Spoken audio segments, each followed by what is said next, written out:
Agora não fumo, mas usa vape. Usa vape, cigarro pior. eletrônico. Pior, A carga é né? maior Pior, de uma quantidade de nicotina muito superior e várias substâncias que a gente às vezes nem sabe o que são, que tem ali dentro daquele líquido.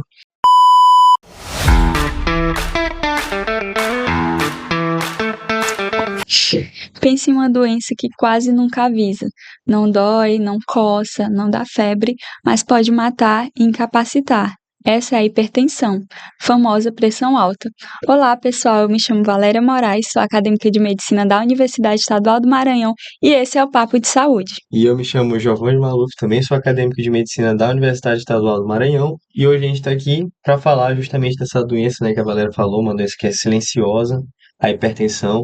E a gente trouxe aqui nada mais, né, que a professora doutora Jaqueline, que é especialista nisso, né? Ela é cardiologista, ela é médica formada pela Universidade Federal do Maranhão, mestre em Ciências da Saúde pela UFMA e doutora em Saúde Coletiva. Ela também é professora, né, do nosso curso de medicina aqui na UEMA e ela é ex-presidente da Sociedade Brasileira de Cardiologia. Então é um prazer receber a senhora aqui, professora. Alguém que juntar a prática da cardiologia, né, com o olhar da saúde coletiva. É um prazer tê-la aqui, doutora. Obrigada, o prazer é todo meu e eu quero aproveitar inicialmente para agradecer a equipe aqui do Papo de Saúde, parabenizá-los pela iniciativa para falar de um assunto que é extremamente importante, que é a pressão alta. Então, uma alegria muito grande, vamos aproveitar bastante esse momento. Com certeza. Professora, então vamos iniciar já com uma pergunta central aqui, né? Todo mundo escuta que a pressão alta, né, como a gente já falou, é uma doença silenciosa, mas o que isso quer dizer mesmo na prática? Ótima pergunta. Quando a gente fala que a hipertensão é uma doença silenciosa, significa que ela não causa sintomas. Então, para vocês terem uma ideia, a pessoa que tem pneumonia vai ter febre, tosse, catarro, tá? A pessoa que tem hipertensão, ela fica absolutamente sem sintomas, sem nenhuma manifestação clínica durante anos de evolução da doença. E nesse período a doença vai gradativamente afetando vários órgãos do nosso corpo e quando surgem essas manifestações, esses sintomas, eles já mostram comprometimento importante da função de vários órgãos fundamentais para o nosso corpo funcionar. Certo. E por que uma doença assim tão séria, né, não dá nenhum sinal assim? Tipo assim, porque apesar de não dar nenhum sinal, né, ela é uma doença muito séria. Sim, muito grave. O que acontece é que o aumento da pressão dentro dos nossos vasos vai causando ao longo dos anos lesões, alterações nesses vasos sanguíneos por onde o sangue passa e se distribui pelo nosso corpo, fazendo principalmente com que eles fiquem menos relaxados. Os vasos vão ficando mais contraídos e isso em diversos órgãos do nosso corpo começa a comprometer a função, como os rins, o cérebro. E essas alterações, esse aumento de pressão dentro dos vasos facilita a formação das placas de gordura, aumentando o risco de infarto, de derrame. E o nosso coração, ele é um músculo. Sim. Então, se ele tem que fazer uma força maior para vencer essa resistência, que é a pressão aumentada, ele com o tempo vai engrossar, vai ficar mais grosso. E chega um momento que esse aumento da espessura do músculo cardíaco pode levar à dilatação e ao enfraquecimento do coração, levando ao quadro de insuficiência cardíaca. Então, isso leva tempo até que essas lesões se instalem. Professora, a senhora falou da pressão alta, né, nos vasos, e acredito assim que quase todo mundo já teve sua pressão aferida, né, ou medida. E aí eu queria lhe perguntar, o que são aqueles dois números que a gente vê quando a gente está medindo a pressão, 12/8, e a partir de quanto, né, que eu posso caracterizar, por exemplo, uma pessoa com pressão alta ou hipertensão? Certo. Então, vamos pensar da seguinte forma, o nosso coração, ele é uma bomba, ele funciona como uma bomba, certo? Então, ele se contrai para que o sangue saia de dentro dele e seja distribuído para todo o nosso corpo. No momento que o coração se contrai, a pressão dentro dos vasos sanguíneos. Essa, então, é a pressão que a gente chama de sistólica ou a pressão máxima, o primeiro número. E aí, depois, em sequência, o coração precisa relaxar para receber esse sangue de volta e poder se contrair num processo que não para, né? Então, entre um batimento e outro, ele relaxa e, nesse momento, a pressão dentro dos vasos diminui, dando origem a esse segundo número, que é a pressão mínima ou a diastólica. E esse valor, ele muda, tem mudado bastante ao longo do tempo, né? Esses valores do que a gente considera normal e alterado. E atualmente, o que a gente sabe? Que aumentos da pressão a partir da pressão máxima de 11 e a mínima de 7,5 já começam a aumentar o risco da gente ter complicações cardíacas, como infarto e AVC. Então, as sociedades de cardiologia internacionais e a brasileira têm proposto ao longo do tempo uma diminuição do valor que se considera como pressão normal. Então, hoje, no Brasil, vou falar da classificação brasileira, já que a gente está no Brasil, né? A gente considera normal uma pressão menor que 12/8, ok? Agora, quando é pressão alta? A partir de 14 de máxima e ou 9 de mínima, certo? Entre esses dois valores, a gente tem o que a gente chama de pré-hipertensão. Professora, esses valores vão atualizando porque a gente percebe uma mudança no estilo de vida, né, dos brasileiros. Então, eu acho que isso está muito relacionado, né? A ideia dessas mudanças é exatamente fazer com que a gente identifique mais precocemente as pessoas que já têm essa tendência de um valor maior para estimular exatamente a adoção de um estilo de vida mais saudável. Sim, porque acho que esse grupo, né, que fica ali no meio de pré-hipertenso é como se fosse o grupo de risco, né? Sim. Para aumentar depois e realmente virar hipertenso. Essa progressão de pré-hipertensão para hipertensão é muito rápida. E esses pacientes, esses indivíduos que têm pré-hipertensão, geralmente eles já têm outros fatores de risco para a doença cardiovascular. Então, muitos já estão acima do peso, têm diabetes, são sedentários. Fumantes. Então, é uma oportunidade que a gente tem para intervir, orientar uma mudança no estilo de vida e prevenir realmente o desenvolvimento da doença. Professora, e quando a gente chega assim, principalmente a gente que está nessa fase de unidade básica de saúde, né, que a gente vai aferir a pressão ali de uma pessoa e ela não sabe que ela tem hipertensão, e aí dá aquele valor alto, e ele fala, mas eu me sinto tão bem, então não posso ter pressão alta. Por que esse raciocínio é perigoso, assim? Porque eles ficam relutantes, né, em aceitar. Exatamente pelo que a gente falou lá no começo. Né? A hipertensão, a pressão alta não causa sintomas.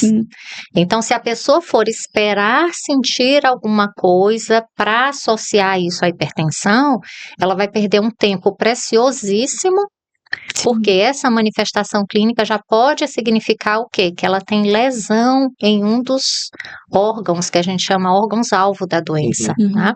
E uma coisa muito interessante de ser falada é que valores de pressão arterial em momentos em que a pessoa não está bem, tipo, teve uma emoção muito forte, seja uma alegria, uma tristeza, está tendo uma crise de enxaqueca, uma crise de labirintite, essas medidas, elas não podem ser utilizadas para dar o diagnóstico de hipertensão. Porque nesses momentos, a pressão sobe. Se eu sinto uma dor de cabeça e for medir a pressão vai estar alta, porque a dor eleva a pressão. Então, a gente tem que ter aquela medida com a pessoa bem, tudo tranquilo para a gente considerar. E pelo menos 2 medidas em situações diferentes e medidas feitas da forma correta, com a técnica correta, para a gente dar o diagnóstico. Porque vejam que é uma doença que a pessoa vai ter para sempre.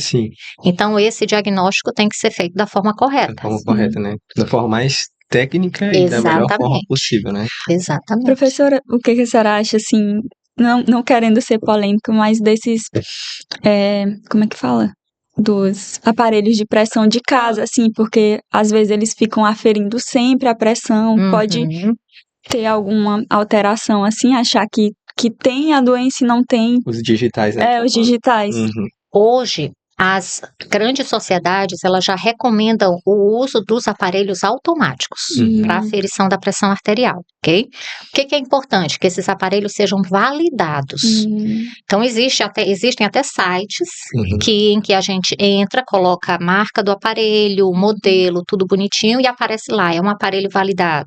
Se aquele aparelho foi avaliado, comparado com um aparelho padrão e tá tudo ok. E mesmo os aparelhos validados, a gente precisa calibrá-los anualmente.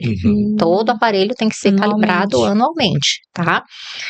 E uma outra coisa que a gente, enquanto médico, tem que orientar o nosso paciente a fazer a aferição correta. Sim. Porque essa aferição feita em casa, ela é importante para engajar o paciente no seu tratamento e para nos dar naturalmente uma ideia, né, se aquele paciente está bem controlado ou não. A gente não usa essas medidas para dar diagnóstico da doença, certo? Mas é uma estratégia super válida para o paciente se engajar, participar, se envolver no seu próprio tratamento. Ressalva aqui aos aparelhos de pulso, a gente não recomenda, ok? Então, os aparelhos de braço, os automáticos, perfeito. Os de pulso, não, eles não são validados. Então, muitas vezes, eles vão ficar folgados em muitos pulsos. A pessoa tem que colocar o pulso na altura do coração. Então, muitas vezes, o paciente idoso, não tem a orientação correta. Precisa de uma técnica maior, né? Exatamente. Então, e eles não foram validados ainda, então a gente não recomenda, tá? E uma coisa importante, gente, existe uma arritmia, né, que é muito comum na prática clínica, muitos pacientes idosos têm essa arritmia, se chama fibrilação atrial. O ritmo cardíaco fica completamente irregular. Nesses casos, o uso do aparelho automático não é recomendado. Então, as medidas têm que ser feitas naquele aparelhinho manual mesmo, ouvindo, tudo certinho, tá? Certo, professora. E assim, por que a hipertensão ela é uma doença assim tão comum? Tipo, tão comum no nosso dia a dia como médico e no Brasil em geral, né? E o que leva uma pessoa a desenvolver essa pressão alta, né, que a gente chama? No Brasil e no mundo. No mundo, né? A hipertensão é um verdadeiro problema de saúde pública, tá? A gente não tem aqui um estudo de prevalência no Brasil. A gente tem vários inquéritos populacionais em diferentes regiões e tem um inquérito telefônico que é feito também, que chama Vigitel. Então, a gente imagina aí que mais ou menos 35% da população brasileira tem hipertensão. Mas quando a gente fala para a população a partir de 70 anos, mais de 70% tem hipertensão. Então, a gente está falando aí de 7 em cada 10 pessoas. E a população está envelhecendo. Então, a idade, o aumento da idade é um dos principais fatores de risco para a hipertensão. E a gente tem muitos fatores envolvidos, né? O que a gente fala de uma doença multifatorial. Então, fatores genéticos, tem vários genes já identificados e um catatal de fatores ambientais. Peso. Excesso de peso. A relação entre pressão e peso é uma reta. Então, de fato, quanto maior o peso, maior a pressão. Não tem dúvida em relação a isso. Algumas coisas relacionadas à alimentação, principalmente o consumo excessivo de sal.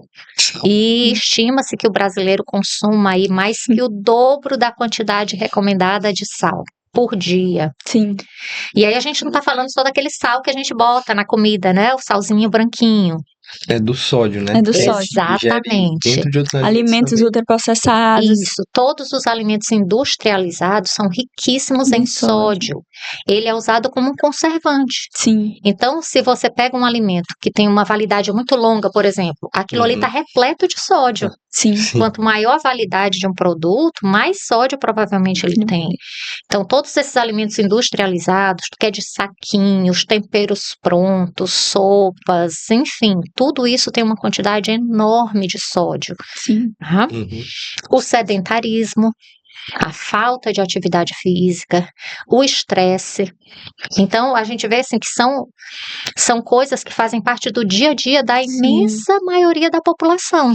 Porque esses alimentos, né, professora, eles são práticos, né? São Então práticos, a pessoa já não Exatamente, São mais práticos. fáceis, mais ali fácil, estão à mão, tá? Às vezes palatáveis.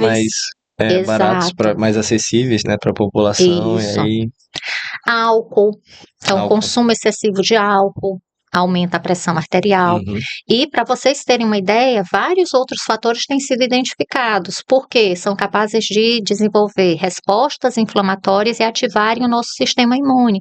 A poluição, Sim, poluição do Uhum. ar, poluição sonora. Então, vários fatores podem aumentar a nossa pressão. Por isso que é tão difícil a gente encontrar ainda, Sim, falar em cura da doença, porque são muitas frentes em que a gente precisaria atuar para conseguir sim. esse efeito. Tá? Doutora, mas não é certo dizer que é só coisa de idoso, né? Então posso ter Não, em jovens não. adultos. E cada vez menos isso vale. Né? Sim, Houve um tempo em sim. que sim, a gente falava, nossa, lá depois dos 60 que Uhum. você vai ter hipertensão. Mas o que a gente observa hoje em dia? O estilo de vida inadequado de forma Uhum. cada vez mais precoce. Então a gente tem crianças que são cada vez mais sedentárias. sim. Sim. Elas não brincam mais, é todo mundo com uma telinha Todo na mundo com a mão, tela. comendo bobagens. Então, Exato. crianças e adolescentes acima do peso, não só com sobrepeso, mas com obesidade. Sim. Então, infelizmente, a doença tem sido diagnosticada numa faixa etária cada vez menor. Uhum. Infelizmente. Isso é triste, né? Uhum. Mas agora que a gente já entendeu, né, por que a hipertensão ela é silenciosa, a gente poderia entender mais quais são os danos que ela realmente faz ao corpo, né? É. O que ela causa de fato, né? É. Porque às vezes, como a senhora estava falando, por exemplo, a pessoa tem um AVC e aí, o que aconteceu? Teve um AVC, mas a causa pode ter sido a hipertensão. Uhum. É tipo, quando a pessoa fica muito tempo com essa hipertensão sem tratamento, o que de fato de dano pode causar no corpo. Muito bom. Então, antes da gente falar dos danos específicos, tem uma informação que eu organismo. acho extremamente importante, né? Que a hipertensão é o principal fator de risco para doenças cardiovasculares. E quando a gente fala de doença cardiovascular, a gente está falando de AVC, de derrame, tanto por sangramento, né, Uhum. dentro do cérebro, quanto a isquemia, que é quando o fluxo sanguíneo para o cérebro, para alguma área do Uhum. cérebro é comprometida. Principal fator de risco para infarto Uhum. e principal fator de risco para insuficiência cardíaca e, junto com diabetes, doença renal terminal. Então, a gente está falando de uma Nossa. doença que tem um impacto enorme quando a gente fala de sistema de saúde, seja ele público ou suplementar, porque essas pessoas vão ter ao longo da vida complicações, Uhum. geralmente em uma fase ainda produtiva da vida, isso acarreta um ônus social muito grande, um ônus psicológico e familiar muito grande Sim. também. Né? Então, o impacto da hipertensão é muito grande dentro da sociedade, dentro das famílias. Sim. Certo? Então, isso é fato.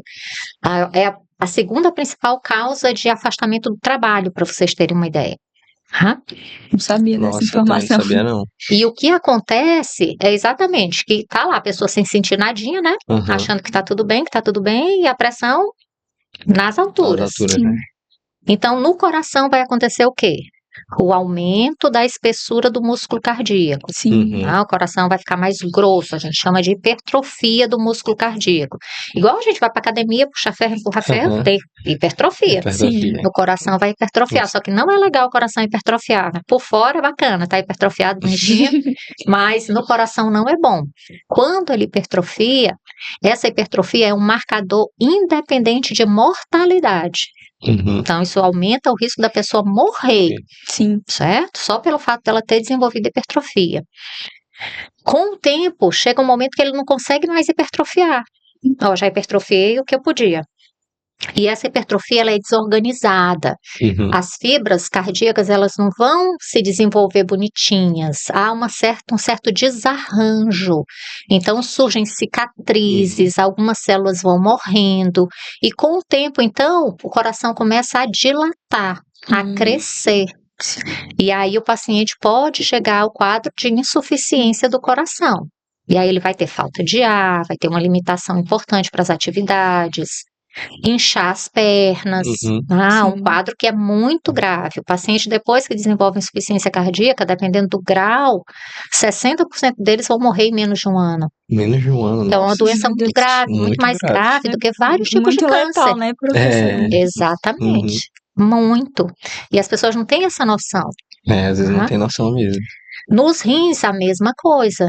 Então, com o tempo, comprometimento dos vasos sanguíneos e os rins começam a ter a sua capacidade de filtração, né, da urina reduzida gradativamente, até o ponto que o paciente pode chegar a precisar de diálise. Uhum. Sim. Tá? E esse é um outro ponto importante. A doença renal crônica, quando instalada, ela passa a ser um fator de risco importante para a doença cardiovascular. Uhum. A maioria dos pacientes com doença renal crônica não vai morrer na hemodiálise. Eles morrem de infarto. De infarto. De infarto. Eles morrem de infarto. Tá? No cérebro, AVC, Sim. derrame. Tá? Pode acontecer um sangramento, pode acontecer o comprometimento do fluxo sanguíneo em alguma região, e aí a pessoa vai ficar o quê? Perde a força no braço, na perna, pode ficar com sequela. Às vezes Conseguir perde a se visão, né? comunicar. Exatamente, dificuldade para fala. Então, dependendo da área do cérebro afetada, a pessoa vai ter uma manifestação clínica e pode ter uma sequela maior ou menor. Sim. Tá? A própria alteração visual e os vasos sanguíneos como um todo, né, Como um gente? todo, Então, do mesmo sim. jeito que formou a plaquinha de gordura no coração e deu um infarto, no cérebro deu um AVC, pode formar a plaquinha de gordura lá nas pernas, Sim. comprometer a circulação, Sim. né? Aquelas feridinhas começam a surgir, a necessidade de amputação, menos do que no paciente diabético, Sim. né? Mas ainda assim, muito, Mas, né? Pode como ocorrer. muitos hipertensos também são Bem diabéticos, junto, uma às doença vezes. acaba potencializando a outra. Sim. E é um problema que é um problema de saúde pública, né, professora? Sim. Então vale o alerta, porque ela pode Sim. trazer diversos riscos para o paciente. E Exatamente. sistematicamente, todo ano sai um resultado da Organização Mundial da Saúde que avalia exatamente o impacto de cada doença na mortalidade, Sim. né, global. E a hipertensão está ali firme e forte em primeiro lugar há vários anos. Sim. É a principal causa de mortalidade global. Sim. Muito comum e muito grave, né? Pois é. Professora, e existe a crise hipertensiva, né, que é quando a pressão ela dispara de repente, e a pressão alta cronicamente. Então, quando é hora de correr pro pronto-socorro, e qual a diferença desse tipo de pressão? É porque a gente tá falando aqui muito sobre essa pressão alta que fica anos sem a pessoa perceber. Aham. Mas às vezes tem hipertensos, já são diagnosticados, que Sim. de repente tem um pico. E aí Uhum. precisam de ajuda rápida. Quando é a hora, Isso. assim, pra ir pro Pra intervir, pronto-socorro? né? Então, essas situações a gente chama de emergências hipertensivas. Uhum. Tá? Então, a gente tem aqui dois grupos, né, de duas situações. Aquele paciente que é hipertenso e está com a sua pressão não controlada, seja Certo. por que motivo for. Não recebeu a prescrição adequada, está Uhum. usando o número inadequado de medicamentos, não está usando eventualmente os medicamentos, enfim. Então, ele chega para uma consulta, é feita a aferição da pressão e ela está bem elevada, tipo, vamos dizer lá, está 20/10. Uhum. Mas ele não está sentindo nada. Continua sem sentir Uhum. nada. Sem sentir nada. Então, isso não é emergência hipertensiva e esse paciente não precisa ser encaminhado Entendi. para a emergência. Uhum. Esse paciente precisa o quê? Ter a sua medicação ajustada, ser orientado em relação ao uso correto da medicação, as mudanças do estilo de vida e merece um acompanhamento precoce. Ajustei tudo, volte daqui a uma semana para a gente aferir a pressão, certo? Certo. Então, essa é uma situação. Uhum. A outra é aquela situação em que acontece uma elevação aguda, súbita da pressão arterial, Uhum. e essa elevação é o suficiente para, naquele paciente, provocar uma lesão também aguda em um desses órgãos que a gente falou. Certo. Então, nesse caso, a gente tem uma emergência hipertensiva. Uhum. O que pode ser considerado uma emergência hipertensiva? Um infarto, um AVC, Entendi. uma insuficiência renal aguda, certo? Uhum. Um edema agudo de pulmão, que é quando os pulmões são encharcados de sangue porque o Uhum. coração falhou subitamente, certo? Sim. Então, não existe uma emergência hipertensiva, né? Não é uma entidade clínica. Sim. Existem várias emergências hipertensivas. Vai depender de quê? Do órgão que foi afetado naquele momento. E aí, cada uma delas tem uma abordagem diferente. Eu vou tratar o Entendi. infarto de um jeito, o AVC de outro, Sim. certo? Então, aí a gente tem que orientar o nosso paciente com relação aos sinais e sintomas desses quadros. Ah. Então, o que o paciente tem que ficar atento e correr para o pronto-socorro? Dor no peito. Se eu sinto uma dor no peito, aperto, opressão, Uhum. muitas vezes vai irradiar para o queixo, para o braço, para as costas, o paciente fica pálido, tem náusea, vômito, pronto-socorro. Pronto-socorro. Uma falta de ar súbita, tô aqui bonzinho, de repente, falta de ar, não consigo respirar, pronto-socorro. Uhum. Diminuiu a força no braço, na perna, tô com dificuldade para falar, desviei a boca para um lado, o olho tá caído, pronto-socorro, certo? Então, esses são sinais de alerta para a gente pensar numa emergência hipertensiva. Então, o número por si só da pressão não quer dizer muito. Não quer dizer nada, né? Não. A pessoa tem que ser sintomática para ter essa crise, né, hipertensiva ou emergência, né, hipertensiva. Exatamente. Mas aí uma coisa leva a outra, né? Às vezes, se a pessoa ficar descompensada, pode levar à emergência, né? Exatamente. Se ele tem lá a sua insuficiência cardíaca, uma hora ele vai descompensar. Uhum. Não necessariamente pelo aumento da pressão, pode ser uma infecção, Sim. gripei, foi o que faltava, e aí Tá virada de apareceu o chave, quadro da insuficiência cardíaca, né? Tive uma infecção urinária, o suficiente para começar a ter a manifestação da doença, a doença renal, por exemplo, certo? Sim, sim. Professor, agora vamos para a parte em que o paciente ele pode atuar de fato, que é a alimentação, né? Quando a gente fala de pressão alta, a gente pensa logo em cortar o sal, né? Mas isso é certo? É só isso? É só cortar o sal? Quando que o sal é demais? O que a gente tem que fazer de fato? Cortar não precisa, tá? A gente precisa do sal também, né? Reduzir o consumo de sal, né? É muito difícil a gente quantificar isso no dia a dia. Sim.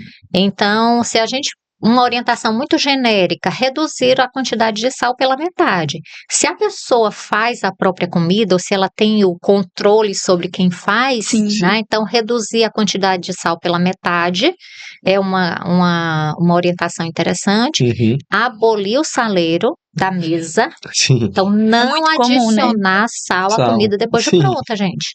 Ficou pronta. Não existe isso de botar sal. E comidinha de verdade.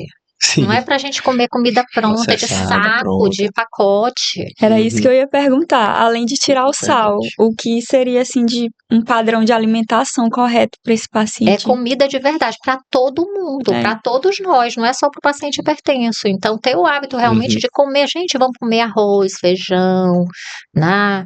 Legumes, verduras, frutas, a proteína de preferência. Tem gente que gosta do peixe, tem gente que gosta do frango, né? Tem gente que gosta da carne vermelha, aí a carne vermelha ter o cuidado de não exagerar, porque ela está associada a outros, né? Outras situações de risco.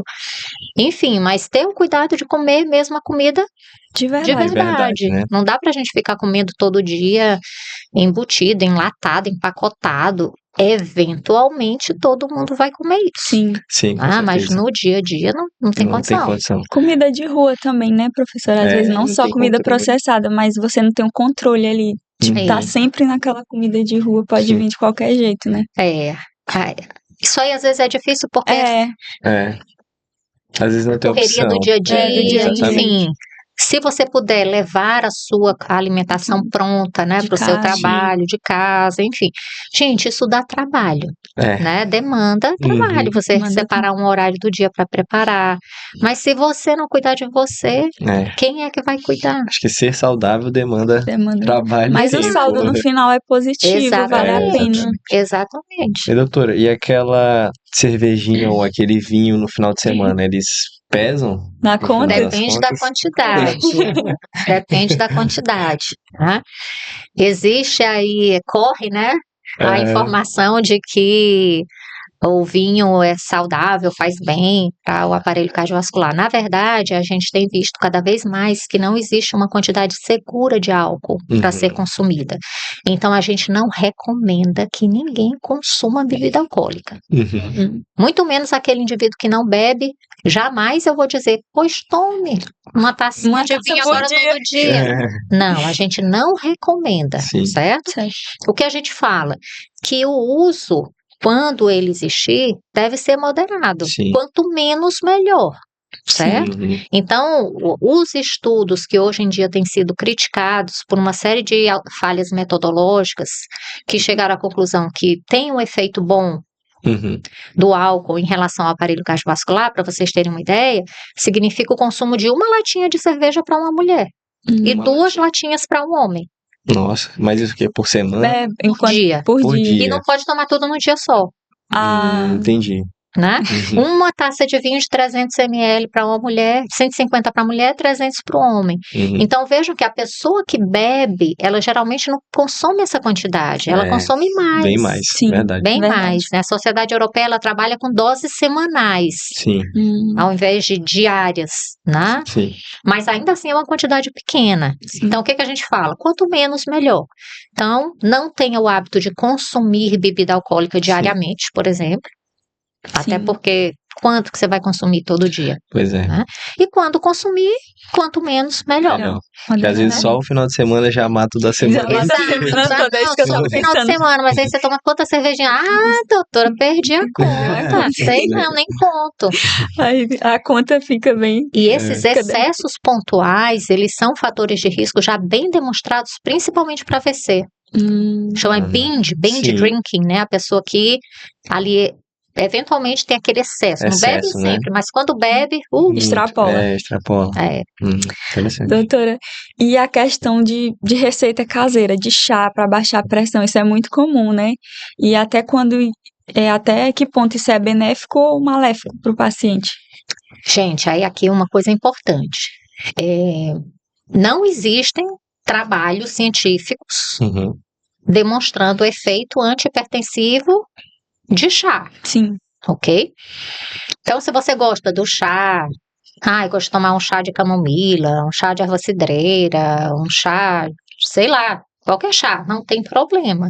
Mas esse chá, ele não pode substituir a sua medicação. Eu falo para os meus pacientes, pode tomar seu chá, contanto que a senhora tome seu comprimido junto com o chá, não tem problema nenhum. E é importante as pessoas saberem que não é porque algo é natural que não tem efeito adverso. Existem plantas, né, que as pessoas têm o hábito de consumir, fazer chá, fazer infusões, enfim, e que sabidamente têm efeitos tóxicos. Né? Então, tudo que tem um efeito sobre o nosso corpo, tanto pode ter um efeito bom quanto ruim. O que vai mudar ali, é a dose que diferencia o remédio do veneno. Vale isso muito para essas ervas, né? Para algumas coisas que a gente não tem o conhecimento. Então, pode tomar o seu chá? Pode, mas ele não é um substituto para a medicação. Isso tem que ficar claro. Tem que tomar continuamente os dois. Continuamente. Tá certo. Eu falo nunca que deixar a medicação. O remedinho é até a missa de 7º dia. Pois é, professor, agora partindo para o fechamento dessa parte em que o paciente pode atuar, né? Como que o exercício físico ele pode ajudar nessa pressão alta, assim, diminuir a pressão e ajudar o paciente ali? Gente, o exercício só traz coisa boa. Exercício é remédio, certo? Então, a atividade física, o que a gente recomenda hoje? Que a pessoa faça tanto o exercício aeróbico, né, que muitos chamam de cardio, então caminhar, correr, nadar, dançar, certo? quanto o exercício de força. Nas diretrizes mais antigas, o exercício de força não era recomendado para o paciente hipertenso. Atualmente, a gente sabe que o exercício de força também tem benefícios com Uhum. redução da pressão arterial.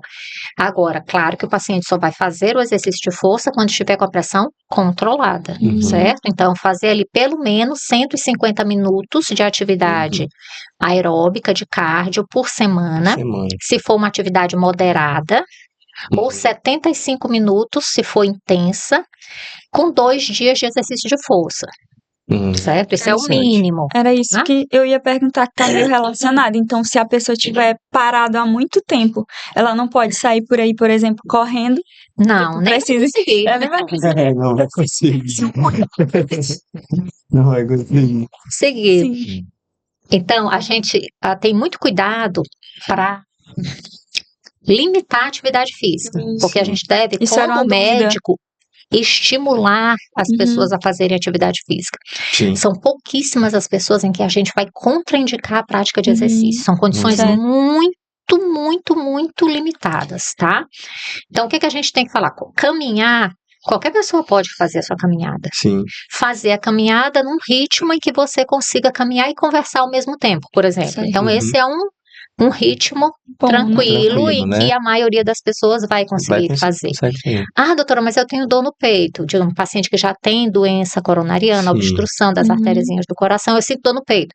Vai fazer a caminhada num ritmo abaixo daquele que desencadeia a dor, certo? Mas Porque não isso faz contraindica. parte do tratamento. Sim. Mas nunca contraindicar. Só por isso não. Ah, entendi. Exatamente. Claro que ele vai estar medicado, com Sim. tratamento clínico otimizado, Uhum. certo? Uhum. Então, o exercício, ele é importante porque ele relaxa os nossos vasos. Ele ajuda os vasos a produzirem substâncias que são relaxantes. Durante o exercício, a pressão vai subir. E isso Uhum. tem que acontecer.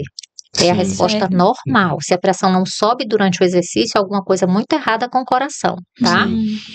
Mas depois, para vocês terem uma ideia, até 24 a 48 horas depois, o exercício tem um efeito hipotensor Uhum. de baixar a pressão arterial. Além de Interessante. todos os outros benefícios do exercício, né, gente? Melhora Sim. a qualidade do nosso sono, melhora o shape. Não tem coisa ruim do exercício. Verdade. Então, encontre um exercício que você goste de fazer, que seja prazeroso, Consiga fazer, né? né? Uhum. Não precisa ser caminhar. Sim. Se eu não gosto de caminhar, não vou caminhar. Vai Faz dançar, outra né? coisa, vai Exato. dançar, Encontre vai. uma coisa de que você goste e Fica fique mais ali. fácil para a pessoa aderir, né, a esse exercício Exatamente. físico.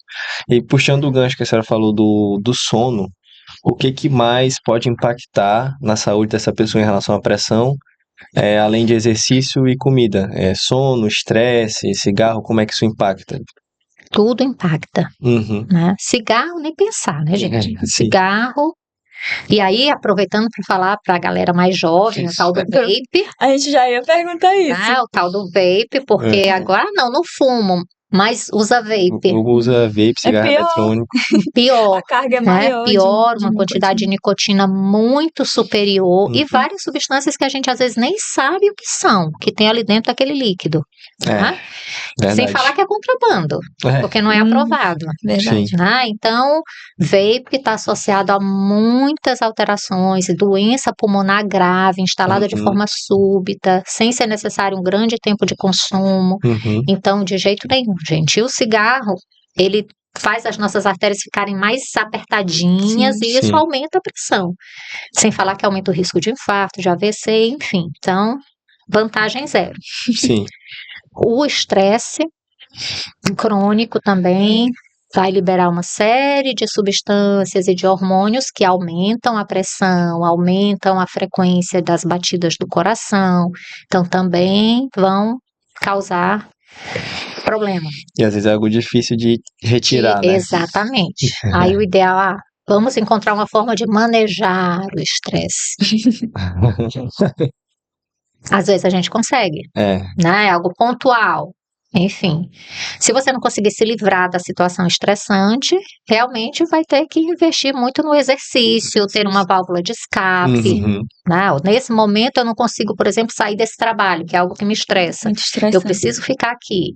Então, encontre uma válvula de escape, exercícios de respiração, meditação, Sim. a religiosidade. Hoje já tem Interessante. trabalhos mostrando, não a religiosidade, a espiritualidade Espiritualidade. tendo um impacto positivo no controle da pressão e na redução do risco cardiovascular, Uhum. certo? Interessante. Então, cada pessoa encontra ali a forma Sua de lidar maneira com de- isso.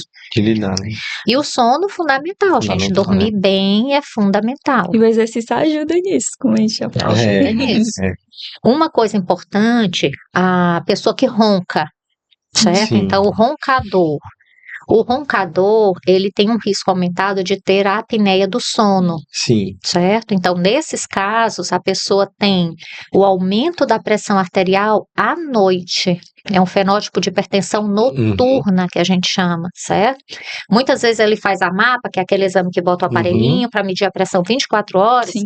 Durante o dia a pressão tá ok, vai olhar à noite, a pressão lá para Altíssima, cima. né? Uhum. Então, a gente já suspeita nesses casos que a pessoa tenha a apneia Apneia do do sono. sono. E ela é uma causa, inclusive, de hipertensão. Causa de hipertensão secundária e dificulta o controle do hipertenso primário.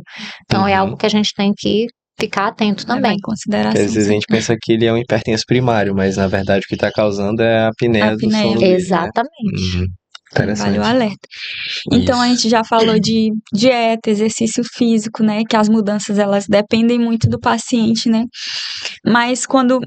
Uma pergunta muito frequente, assim, quando o paciente segue tudo isso à risca, né? Ele acha que pode largar a parte medicamentosa. Isso é correto? Não, Não Não. pode, né? não pode. Hoje em dia, a gente já recomenda para todo paciente, a partir do momento do diagnóstico, o tratamento farmacológico junto do não farmacológico, Uhum. tá? Por quê? Porque primeiro que as pessoas demoram para aderir a um estilo de vida saudável, tá? E muitas não aderem, Uhum. não conseguem todas essas mudanças, implementar Sim. todas essas mudanças. Então, acaba que perde-se muito tempo nessa implementação e a Uhum. pressão continua alta, Sim. tá? Então, hoje, fez o diagnóstico, começa as duas estratégias, tratamento não farmacológico junto com a medicação. O que pode acontecer ao longo do processo? Quanto mais a pessoa aderir ao estilo de vida saudável, Uhum. pode ser que ela consiga o quê? Manter uma dose menor de medicação, um número menor de medicamentos. Então, isso é importante. Sim. Vamos supor que ela perdeu lá 10 quilos. Sim. Isso aí já pode reduzir 20 milímetros de mercúrio na pressão arterial. Olha que maravilha. Nossa, é Então, ao muito, invés dela tomar 4 remédios, pode ser que ela fique com 2. Sim. Ao invés de tomar 2, pode ser que ela fique com 1. Então, isso é Uhum. importante. Agora, algo que é fundamental a gente esclarecer ao paciente.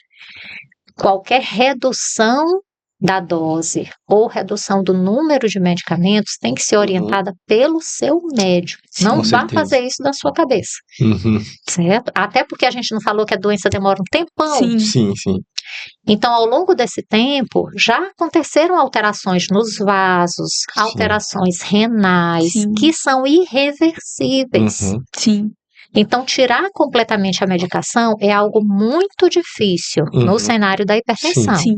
Não vou dizer que acontece, eventualmente pode acontecer. Mas muitas vezes passa um tempo lá, volta a necessidade da medicação. Sim. Então, isso Sim. tem que ser feito com acompanhamento correto, bonitinho, regular, tá? O que eu observo muito que acontece é a pessoa começa a se sentir bem, né? Ver que a pressão tá normal, aí não é que ela para de tomar o remédio, mas ela toma meio que menos descansa, vezes, né? Ah, tem que tomar 2 vezes por dia, não, toma só uma vez, aí toma dia sim, dia não, e isso não pode, né? Não pode.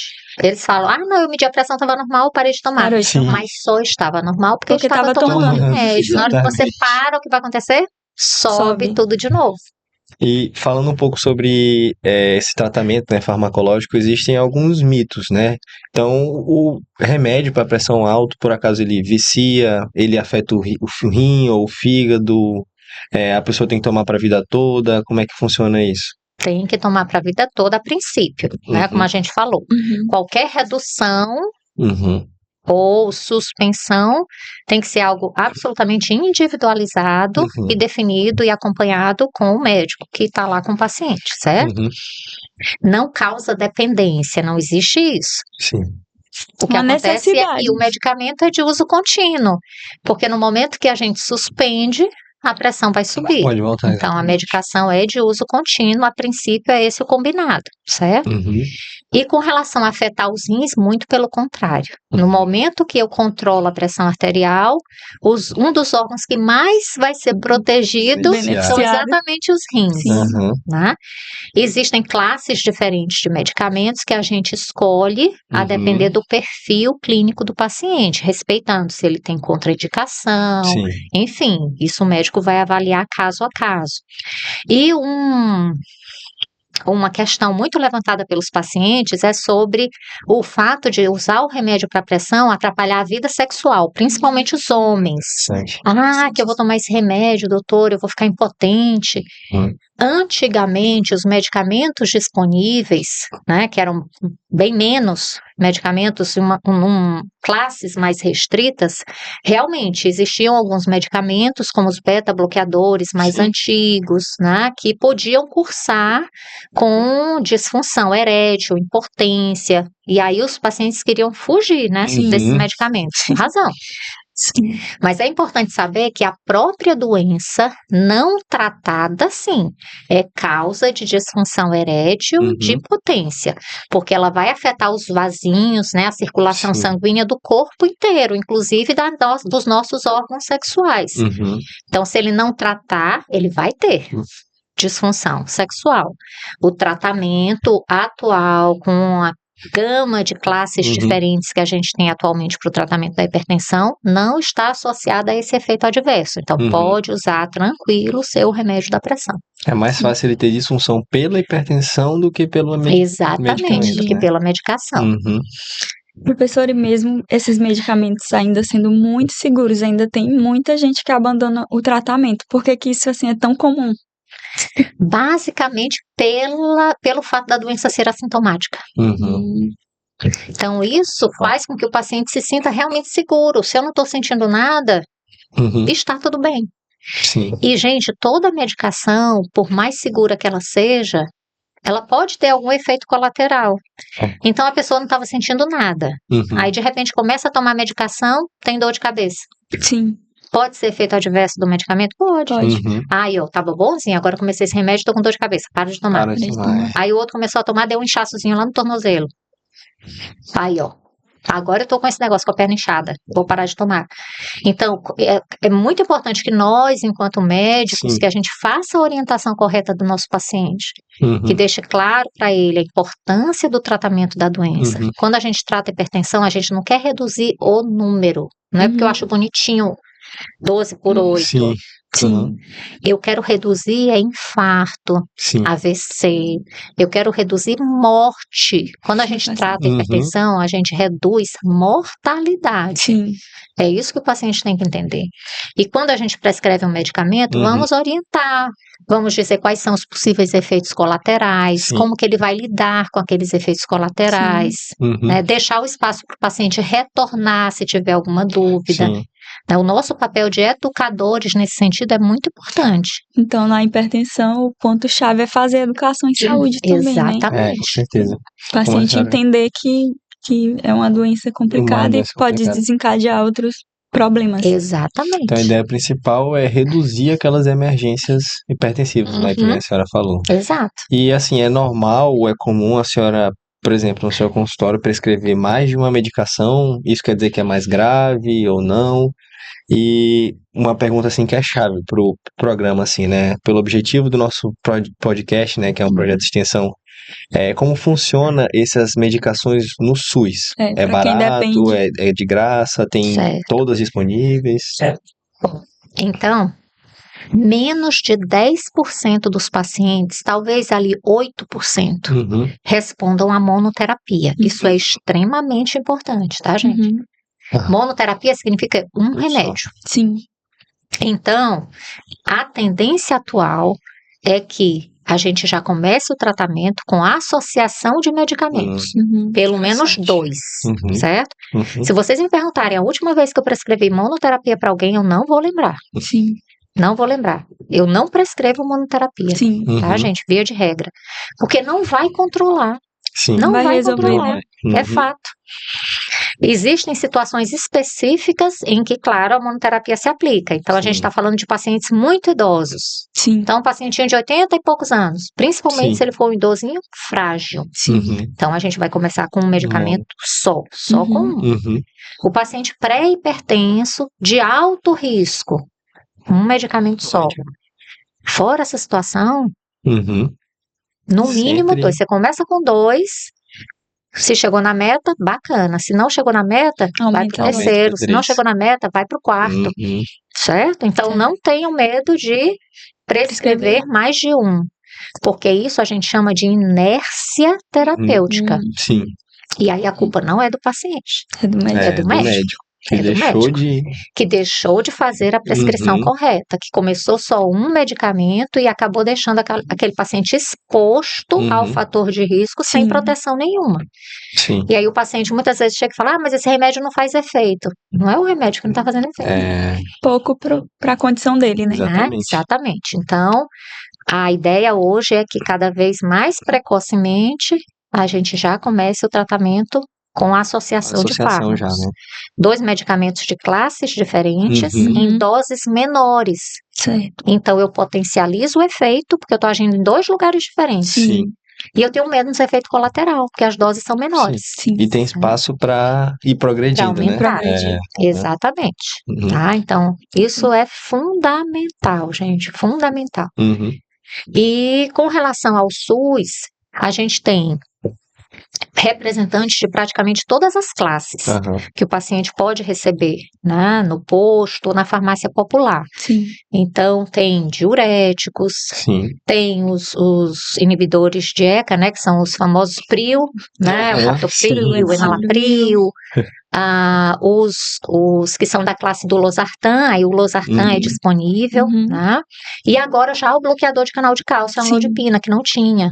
Né? Sim. Já é Alguns ofertado. beta-bloqueadores também são disponíveis, né? Sim. Então, praticamente de cada classe aí a gente tem um representante Sim. que o paciente pode ter o acesso Uhum. direitinho. Então, depende da nossa prescrição. Então, as medicações padrão ouro a gente consegue encontrar no disponível no SUS, SUS. já, né? Isso. O médico consegue Então prescrever. ninguém fica sem tratamento. Ninguém pra fica sem hipertensão. tratamento. Exatamente. Tá? Doutor, e agora 2 pontos chaves para a gente poder fechar, finalizar, né? Se a pressão, né, a pressão alta, ela é silenciosa, o jeito da gente furar esse silêncio seria a aferição de Medindo. pressão, né? E qual o Exatamente. recado que a senhora deixaria em relação a isso, né, Medindo. para as pessoas de casa? Gente, todo mundo tem que conhecer a sua pressão arterial, tá? Uhum. E aí vale, esse valor que a gente falou lá no comecinho, vale para todo mundo a partir de 18 anos, ok? Uhum. Então, uma coisa que é importante é que lá, às vezes, pega um paciente idoso, a pressão está 15/8, é normal para a sua idade. Não é Não normal para a sua idade. Sim. Então, o valor é o mesmo para todo Uhum. mundo a partir de 18 anos. Todo mundo tem que conhecer a sua pressão. Uhum. Medir a pressão está normal? Então, repetir essa medida pelo menos uma vez ao ano. Uhum. Essa é a recomendação. Pelo menos. Pelo menos uma vez ao ano, certo? Certo. Professora Jaqueline, e se a pessoa pudesse sair desse episódio com a única mudança em relação à pressão arterial que a senhora indicaria? Uma única mudança em relação ao pensamento? É. Nossa, uma só. Eu acho que o tratamento é contínuo, gente. O tratamento da hipertensão é contínuo. Eu brinco com os meus pacientes falando que é até a missa de 7º dia. Só suspenda a medicação com orientação do seu médico. Uhum. Sentiu alguma coisa? Volta no médico. Diz o que está acontecendo, né? Sim. Então, Esse é um ponto-chave para que o tratamento dê certo, é fazer o tratamento de forma contínua. E é uma Perfeito. forma que você vai ter para se proteger. Proteger os órgãos contra os efeitos nefastos da hipertensão e ganhar vida, que a gente está falando de ganhar vida. E vida Uhum. com qualidade. Exato. Vida com qualidade. Porque, você teve um AVC, às vezes a pessoa fala, eu vou morrer mesmo. Mas morrer é fácil. Uhum. É a parte boa, mas e se não morrer? Se ficar lá em cima da cama? Pois é, sofrendo, né? Né? Insuficiência Uhum. cardíaca, numa máquina de diálise. É, Quem quer? Ninguém. isso é ruim, Tá? E com algo que pode certeza. ser controlado, que pode ser evitado. Se Uhum. você fizer o tratamento correto, você diminui drasticamente o risco das complicações, reduz mortalidade e tem uma qualidade de vida normal. Excelente, Perfeito. professora. Já partindo para o fim, eu queria agradecer a senhora por vir aqui, dividir esse conhecimento. É um prazer, uma honra ter nossa professora, nossa coordenadora de curso e ex-presidente da Sociedade de Cardiologia do Maranhão. É algo que, assim, que eleva muito o nosso podcast, assim, O que a gente está o tentando fazer conteúdo, aqui. exatamente. Então, eu queria mais uma vez agradecer a senhora pela presença. Eu que agradeço e fico muito, muito, muito feliz com o trabalho de vocês e, enquanto professora, muito orgulhosa. Então, doutora Jaqueline, eu também queria agradecer. Muito obrigada, a senhora brilhantou muito esse episódio, ajudou muito no que a gente quer Uhum. trazer, no que a gente quer espalhar para as pessoas aí. Então, se esse episódio te ajudou de alguma forma, compartilhe com alguém que precisa ouvir. Nós estamos em todas as redes sociais, @Papo de Saúde, no Instagram, no TikTok, no YouTube e no Spotify. E Isso é papo de saúde. Aê!